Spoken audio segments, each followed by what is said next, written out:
à vous qui vous apprêtez à regarder cette vidéo et bienvenue. Je vous présente Élodie, je suis en première année de kinésiologie. Et moi c'est Alain Renard, je suis kinésiologue spécialisé en kinésiologie sportive. Et nous souhaitions vous présenter une vidéo sur une technique utilisée en kinésio. Parce qu'après plusieurs recherches, on s'est aperçu qu'il n'existait pas forcément grand-chose sur le sujet. Et cette technique s'appelle la core-kinésiologie, anciennement appelée Hypertonix. Elle a été mise au point, créée par Frank Mahony, son concepteur, qui nous a quittés depuis. Cette technique permet de déceler en fait des muscles hypertoniques, un ou plusieurs muscles hypertoniques, qui vont venir perturber tout un système et dont la principale caractéristique sera que le muscle en lui-même refusera de se laisser étirer et présentera une restriction dans l'amplitude du mouvement, une douleur et une faiblesse musculaire. Voilà.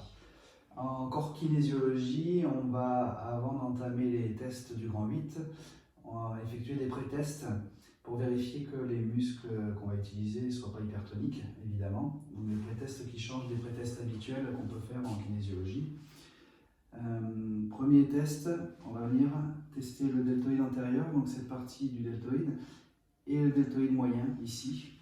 Le test qui va consister à placer sa main ici, dans le pli du coude de la personne, et on va aller amener le bras en arrière, comme ceci, pour bien étirer le deltoïde antérieur. Avec son muscle indicateur, sur tout le mouvement, on va venir tester. Si on a un changement d'indicateur ici, ça signifiera que le muscle deltoïde antérieur est hypertonique. Donc la correction, on va demander à la personne de venir pousser dans ma main sur l'expiration, puis de relâcher. Et sur son inspiration, on va aller chercher un peu plus de mouvement en extension, comme ceci, vers l'arrière. Et ceci plusieurs fois. Ça, c'est pour le deltoïde antérieur. Deltoïde moyen, on va placer ce qu'on a sous la main, donc une serviette ou un coussin, ici, sous l'aisselle, pour créer une contrainte, et venir étirer le deltoïde dans sa portion moyenne. Pour l'étirer, en fin de compte, on va appuyer ici, comme ceci, le test, avec son muscle indicateur, pour bien étirer le deltoïde moyen ici. En core kinésiologie, on va décomposer les tests sur 3 niveaux.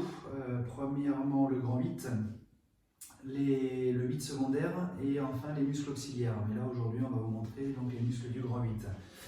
On a 8 tests, comme son nom l'indique. Et le premier test commence par le diaphragme, qui est un muscle inspirateur qui est situé ici, sous les côtes, et qui vient s'insérer sur l'appendice xiphoïde, donc du sternum. Pour bien le tester, en fin de compte, il va falloir positionner la main ici dans le V que forment les côtes naturellement. Donc on positionne sa main ici, on prend son muscle indicateur, et on va demander à la personne sur plusieurs cycles d'inspirer et d'expirer.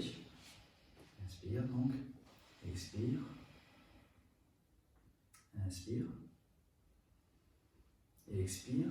Et sur l'expiration, on va venir donc avec la main bloquer ici, au niveau du ventre, pour empêcher le ventre de remonter.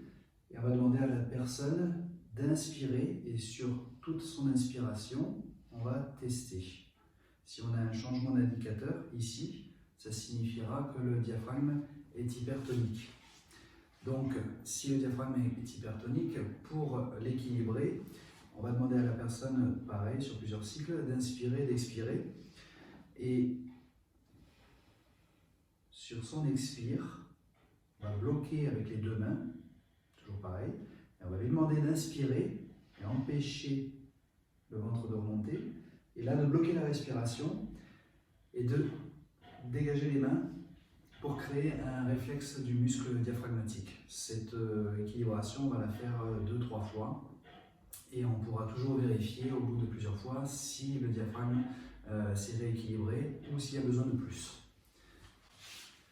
Deuxième muscle du grand 8, les longs fléchisseurs des orteils. Des tests qu'on va effectuer de chaque côté à chaque fois, évidemment. Et là, on montrera qu'un côté. Pour tester le long fléchisseur des orteils, on va se placer comme ceci. Le but du test, en fait, c'est d'amener l'orteil vers le visage de la personne en extension. Donc, toujours.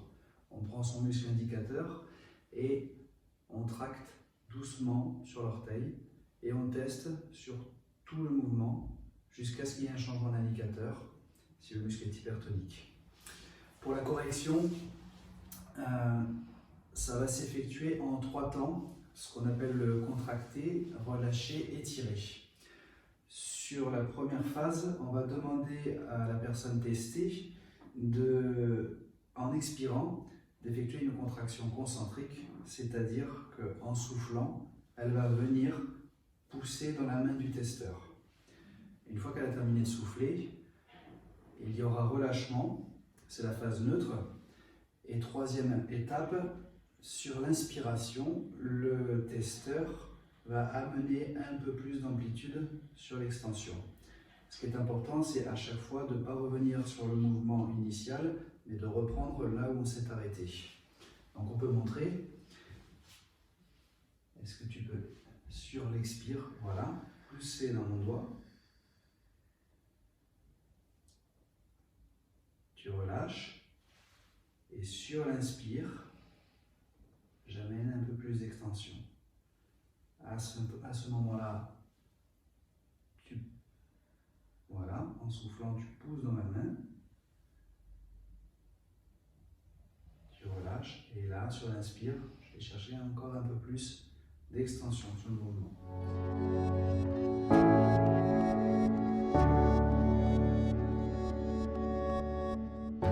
On va faire ensemble les 8 muscles secondaires. Quatrième muscle des 8 secondaires, le psoas, qui est un stabilisateur des lombaires, ici, et aussi fléchisseur de la hanche. Pour tester le psoas, on a demandé à la personne de se mettre en bout de table, comme ceci, puis de venir tenir le genou opposé, et on voit d'ailleurs que ça crée naturellement un étirement du psoas opposé. Donc avec une main seulement, puisqu'on va prendre celle-ci pour le test musculaire.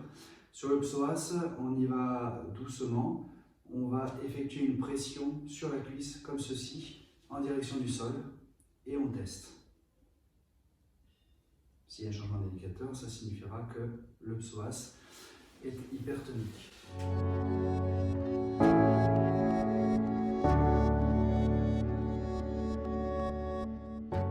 Après avoir vu les muscles du grand 8 et les 8 secondaires, on va maintenant passer aux muscles auxiliaires. Muscles auxiliaires qu'on peut voir en corkine, les adducteurs. Pour tester les adducteurs, on va amener les genoux comme ceci, dans cette position. Et on va demander à la personne de faire une ouverture de hanche. Déjà, naturellement, il y a un étirement qui se produit.